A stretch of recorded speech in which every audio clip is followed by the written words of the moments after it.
In medieval Europe, power is usually imagined as something held by kings, emperors, popes, and armies. Castles, crowns, banners, and battles dominate popular memory. Yet beneath this surface, a quieter force was steadily rewriting the rules of power.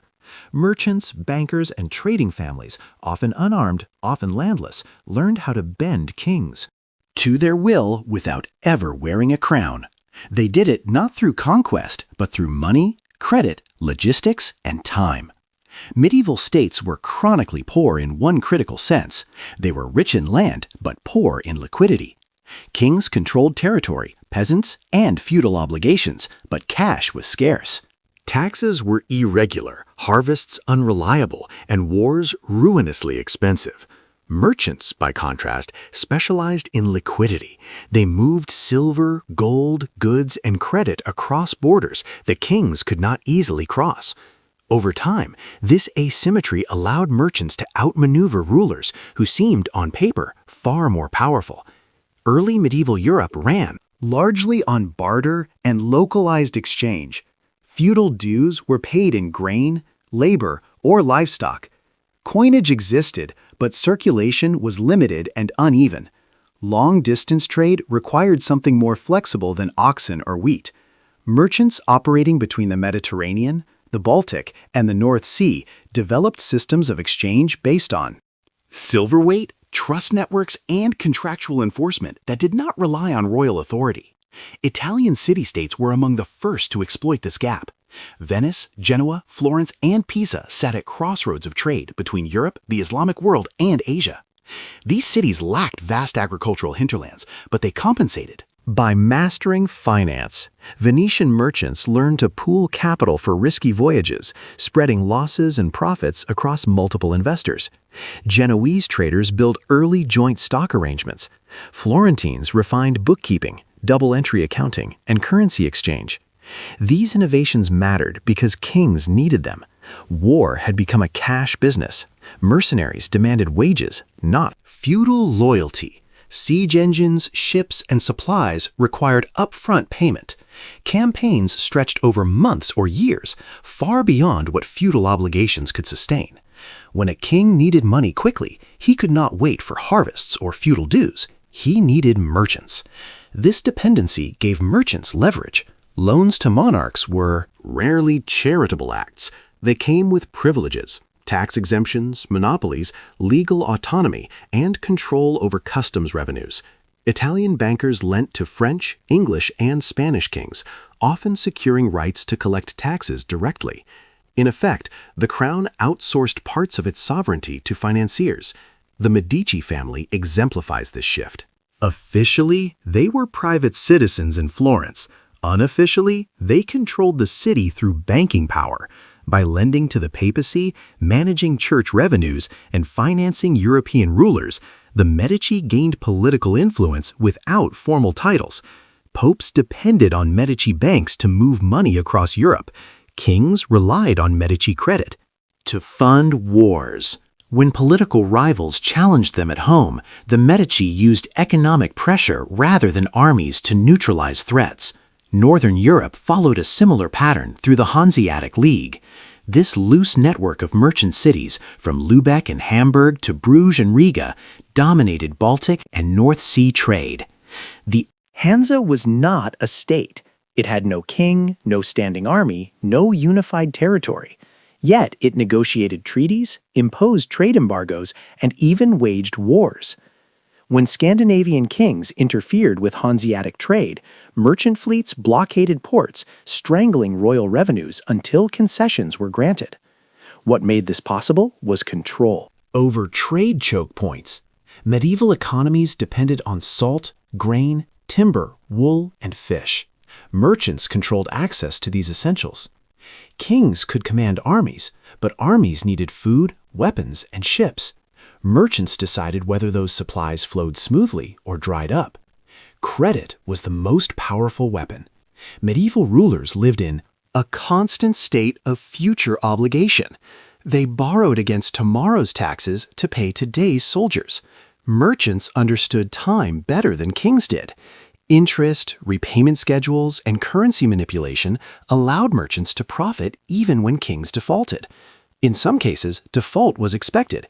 Loans were priced with political risk in mind. When England's Edward III defaulted on massive loans from Italian banks in the 1340s, the banks collapsed, but England did not suddenly become independent to finance. Instead, new financiers emerged, often domestic, who learned from earlier failures. The lesson was not that lending to kings was foolish, but that power lay in diversification and political insulation. Merchants also exploited legal fragmentation. Medieval Europe lacked unified commercial law. Instead of waiting for kings to create predictable systems, merchants built their own. Lex Mercatoria, the law merchant, governed contracts, debts, and disputes across borders. Merchant courts resolved conflicts faster and more reliably than royal courts. Kings tolerated this because it kept trade flowing and tax revenues coming. Urban autonomy further strengthened merchant power. Many medieval cities secured charters granting self-governance in exchange for taxes or loans. These charters limited royal interference in local commerce. Over time, cities became semi-independent economic units. Kings ruled the countryside. Merchants ruled the cities. Wealth increasingly concentrated where merchants lived. Even religion could not escape this logic. The Catholic Church condemned usury, yet it required massive financial infrastructure to operate across Europe. Merchants provided workarounds, currency exchange fees, partnership profits, and delayed payments that functioned like interest without violating doctrine. Church officials became sophisticated financial actors, often indistinguishable from secular merchants in practice. Crusades reveal the merchant advantage vividly. Kings and nobles preached holy war, but merchants financed and supplied it. Venetian and Genoese fleets transported crusaders for a price. When crusading armies failed to pay, merchants demanded political concessions instead.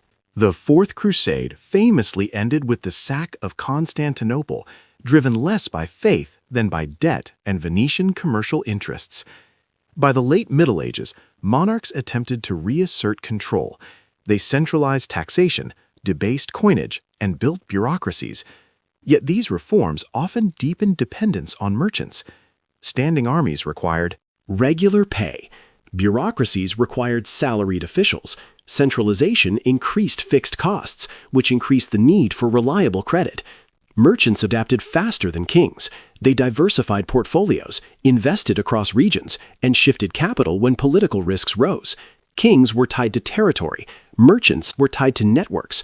When a kingdom declined, capital fled. When trade routes shifted, merchants followed. Power became mobile. This mobility mattered. The Black Death devastated Europe's population, undermining feudal labor systems. Survivors demanded wages instead of obligations. Monetization accelerated. As cash replaced labor dues, merchants gained further leverage.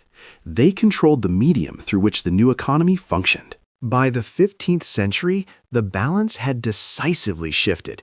Kings still ruled, but their rule was constrained by financial reality. A monarch who alienated merchants faced capital flight, credit collapse, and trade disruption. Rebellions could be funded quietly. Rivals could be financed discreetly. Merchant power was subtle but pervasive. This pattern did not end with the Middle Ages. It evolved. Early modern states institutionalized merchant finance through central banks, national debts, and public credit. The techniques pioneered by medieval merchants became the backbone of modern capitalism. Kings learned to cooperate with finance or be destroyed by it. The medieval lesson is uncomfortable for traditional narratives. Power is not always held by those with swords.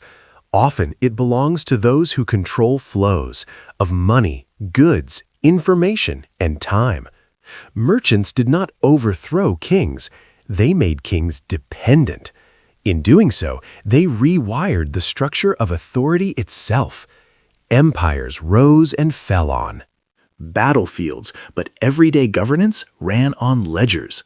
Monarchs commanded loyalty, but merchants commanded solvency. When the two conflicted, solvency usually won. Medieval Europe was not transformed by a single revolution, but by a slow accumulation of financial advantage.